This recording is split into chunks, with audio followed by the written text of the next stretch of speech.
मार्कुस रचित सुसमाचार अध्याय 6। वहां से निकलकर वो अपने देश में आया और उसके चेले भी उसके पीछे गए। सब्त के दिन वो आराधनालय में उपदेश करने लगा और बहुत से लोग सुनकर चकित हुए और कहने लगे, इसको ये बात कहाँ से आ गई? ये कौन सा ज्ञान है जो उसको दिया गया है? कैसे सामर्थ के काम इसके हाथों से प्रकट होते हैं? क्या ये वही बढ़ई नहीं जो मरियम का पुत्र और याकूब, योसेस, यहूदा और शमन का भाई है? क्या उसकी बहनें यहाँ हमारे बीच में नहीं रहती? इसीलिए उन्होंने उसके विषय में ठोकर खाई। यीशु ने उनसे कहा, भविष्यद्वक्ता का अपने देश और अपने कुटुंब और अपने घर को छोड़ और कहीं भी निरादर नहीं होता। वो वहाँ कोई सामर्थ का काम ना कर सका, केवल थोड़े से बीमारों पर हाथ रखकर उन्हें चंगा किया और उसे उनके अविश्वास पर आश्चर्य हुआ और वो चारों ओर के गांव में उपदेश करता फिरा।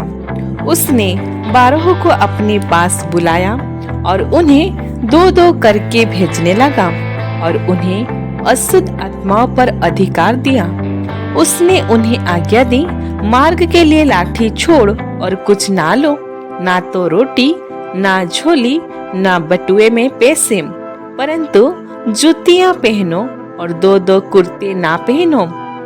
और उसने उनसे कहा, जहाँ कहीं तुम किसी घर में उतरो तो जब तक वहां से विदा ना हो तब तक उसी घर में ठहरे रहो। जिस स्थान के लोग तुम्हें ग्रहण ना करें और तुम्हारी ना सुने, वहां से चलते ही अपने तलवों की धूल झाड़ डालो कि उन पर गवाही हो। तब उन्होंने जाकर प्रचार किया कि मन फिराओ और बहुत सी दुष्ट आत्माओं को निकाला और बहुत से बीमारों पर तेल मलकर उन्हें चंगा किया। हेरोदेस राजा ने भी उसकी चर्चा सुनी, क्योंकि उसका नाम फैल गया था और उसने कहा, यूहन्ना बपतिस्मा देने वाला मरे हुए में से जी उठा है, इसलिए उससे ये सामर्थ के काम प्रकट होते हैं।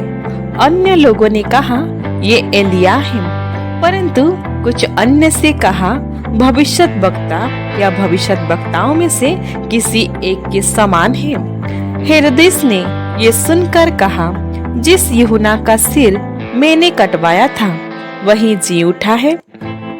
हेरोदेस ने अपने भाई फिलिपुस की पत्नी हेरोदियास के कारण, जिससे उसने विवाह कर लिया था, लोगों को भेजकर यूहन्ना को पकड़वाकर बंदी गृहों में डाल दिया था, क्योंकि यूहन्ना ने हेरोदेस से कहा था, अपने भाई की पत्नी को रखना उचित नहीं है। इसलिए हेरोदियास उससे बैर रखती थी और ये चाहती थी कि उसे मरवा डाले, परंतु ऐसा ना हो सका, क्योंकि हेरोदेस यूहन्ना को धर्मी और पवित्र पुरुष जानकर उससे डरता था और उसे बचाए रखता था और उसकी बातें सुनकर बहुत घबराता था और आनंद से सुनता था। ठीक अवसर आया जब हेरोदेस ने अपने जन्मदिन में अपने प्रधानों और सेनापतियों और गलील के बड़े बड़े लोगों के लिए भोज किया। तो हेरोदियास की बेटी भीतर आई और नाचकर हेरोदेस को और उसके साथ बैठने वालों को प्रसन्न किया। तब राजा ने लड़की से कहा, तू जो चाहे मुझसे मांग, मैं तुझे दूंगा। और उससे शपथ खाई, मैं अपने आधे राज्य तक जो कुछ तू मुझसे मांगेगी मैं तुझे दूंगा। उसने बाहर जाकर अपनी माता से पूछा, मैं क्या मांगू? वो बोली, यूहन्ना बपतिस्मा देने वाले का सिर। वो तुरंत राजा के पास भीतर आई और उससे विनती की, मैं चाहती हूँ कि तू अभी यूहन्ना बपतिस्मा देने वाला का सिर एक थाल में मुझे मंगवा दे। तब राजा बहुत उदास हुआ, परंतु अपनी शपथ के कारण और साथ बैठने वालों के कारण उसे टालना ना चाहा। अतः राजा ने तुरंत एक सिपाही को आज्ञा देकर भेजा कि उसका सिर काट लाए। उसने जेल खाने में जाकर उसका सिर काटा और एक थाल में रख कर लाया और लड़की को दिया और लड़की ने अपनी माँ को दिया। ये सुनकर यूहन्ना के चेले आए और उसके सब को ले गए और कब्र में रखा। प्रेरितों ने यीशु के पास इकट्ठे होकर जो कुछ उन्होंने किया और सिखाया था सब उसका बताया। उसने उनसे कहा, तुम आप अलग किसी एकांत स्थान में चलकर थोड़ा विश्राम करो, क्योंकि बहुत लोग आते जाते थे और उन्हें खाने का अवसर भी नहीं मिलता था। इसलिए वे नाव पर चढ़कर सुनसान जगह में अलग चले गए। बहुतों ने उन्हें जाते देखकर पहचान लिया और सब नगरों से इकट्ठे होकर वहां पैदल दौड़े और उनसे पहले जा पहुंचे। उसने उतरकर बड़ी भीड़ देखी और उन पर तरस खाया, क्योंकि वे उन भेड़ों के समान थे जिनका कोई रखवाला ना हो, और वो उन्हें बहुत सी बातें सिखाने लगा। जब दिन बहुत ढल गया तो उसके चेले उसके पास आकर कहने लगे, ये सुनसान जगह है और दिन बहुत ढल गया है। उन्हें विदा करके चारों ओर के गांवों और बस्तियों में जाकर अपने लिए कुछ खाने को मोल ले। उसने उत्तर दिया, तुम ही उन्हें खाने को दो। उन्होंने उससे कहा, क्या हम 100 दिनार की रोटियां मोल ले और उन्हें खिलाएं? उसने उनसे कहा, जाकर देखो तुम्हारे पास कितनी रोटियां हैं। उन्होंने मालूम करके कहा, 5 और 2 मछली भी। तब उसने उन्हें आज्ञा दी कि सबको हरी घास पर पांति-पांति से बैठा दो। वे 100-100 और 50-50 करके पांति-पांति बैठ गए। उसने उन 5 रोटियों को और 2 मछलियों को लिया और स्वर्ग की ओर देखकर धन्यवाद किया और रोटियां तोड़-तोड़ कर चेलों को देता गया कि वे लोगों को परोसें, और वे 2 मछलियां भी उन सब में बांट दी। सब खाकर तृप्त हो गए और उन्होंने टुकड़ों से 12 टोकरियां भरकर उठाई, और कुछ मछलियां से भी। जिन्होंने रोटियां खाई वे 5000 पुरुष थे।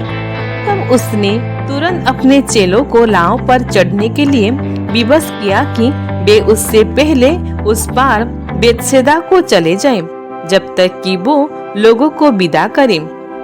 उन्हें विदा करके वो पहाड़ पर प्रार्थना करने को गया।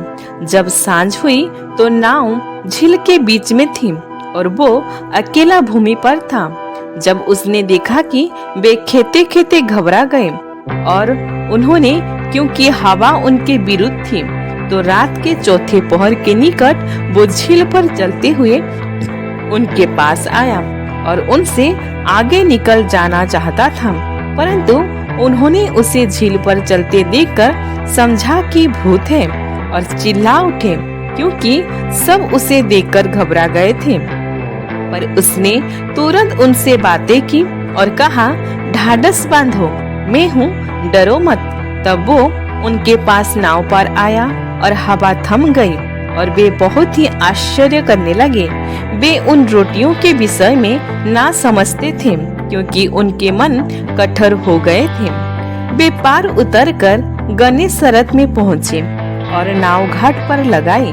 जब वे नाव पर से उतरे तो लोग तुरंत उसको पहचान कर आसपास के सारे देश में दौड़े और बीमारों को खाटों पर डालकर जहाँ जहाँ समाचार पाया कि वो है वहाँ लिए फिरे, और जहाँ कहीं वो गांव, नगरों या बस्तियों में जाता था, लोग बीमारों को बाजारों में रखकर उससे विनती करते थे कि वो उन्हें अपने वस्त्र के आंचल ही को छू लेने दे, और जितने उसे छूते थे सब चंगे हो जाते थे। ईश्वर इस छोटी सी वचन के द्वारा हम सभी को बहुतायत से आशीष दे। आमीन।